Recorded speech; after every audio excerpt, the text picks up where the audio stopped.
everyone, welcome back to the TVN Severe Weather Recap. My name is Lily Dixon and today is Monday, June 8th. We're going to be looking at June 6th and June 7th. As you can see, on June 6th, it was a pretty active day across the plains, extending down into the southwestern portions of the United States.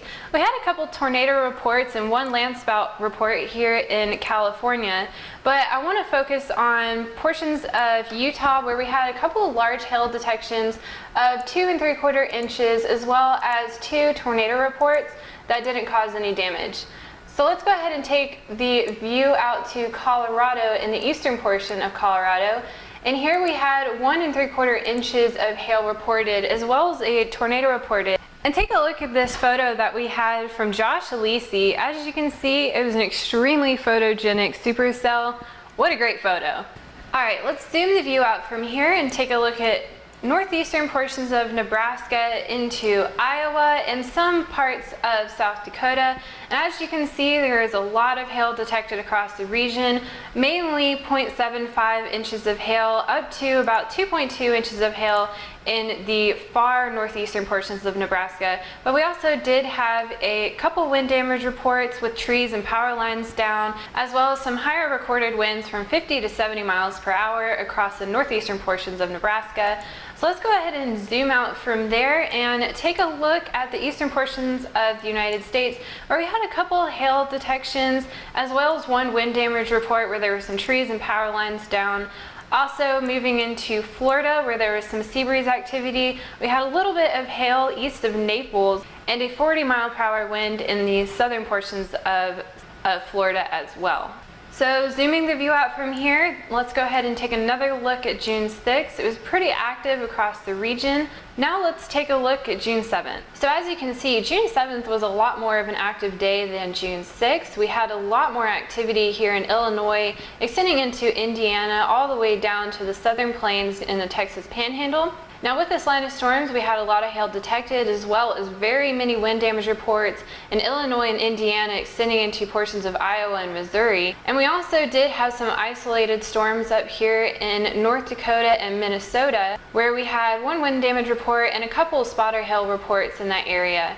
So let's take a very quick look into the southern plains in the Texas Panhandle into Oklahoma. As you can see, in Oklahoma, we had 2.5 inches of hail detected, as well as some wind damage reports with some trees and limbs down. We also had some pretty high winds in the Texas Panhandle of 70 miles per hour.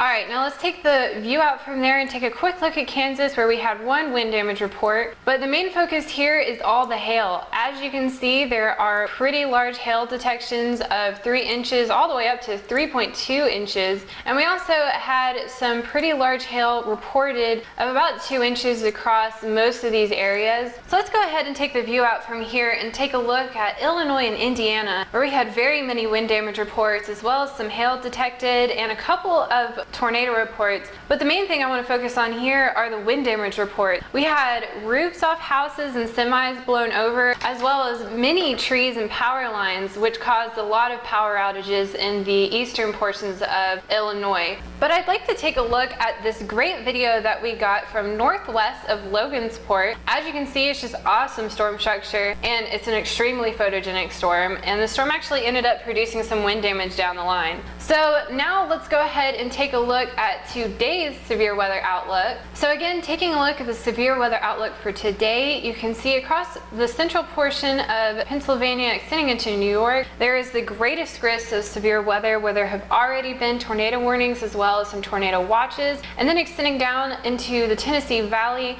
there is a slight risk of some hail and some isolated tornadoes. Now let's go ahead and take a look at tomorrow's severe weather outlook, which is Tuesday. And as you can see, in the north portion of the Great Lakes region, as well as Pennsylvania extending to New York like we had today, there are some chances of some large hail as well as some isolated tornadoes. All right, so thank you for checking out the TVN Severe Weather Recap. Make sure to check out those live streamers at tvnweather.com/live. And don't forget to check out the interactive maps that we have linked below. Thanks and have a great day. Don't forget to check out Storm Chasers streaming live at tvnweather.com/live. Or if you're on the go, you can watch live Storm Chasers streaming on your mobile device by downloading the TVN Weather app on your Android or iOS device.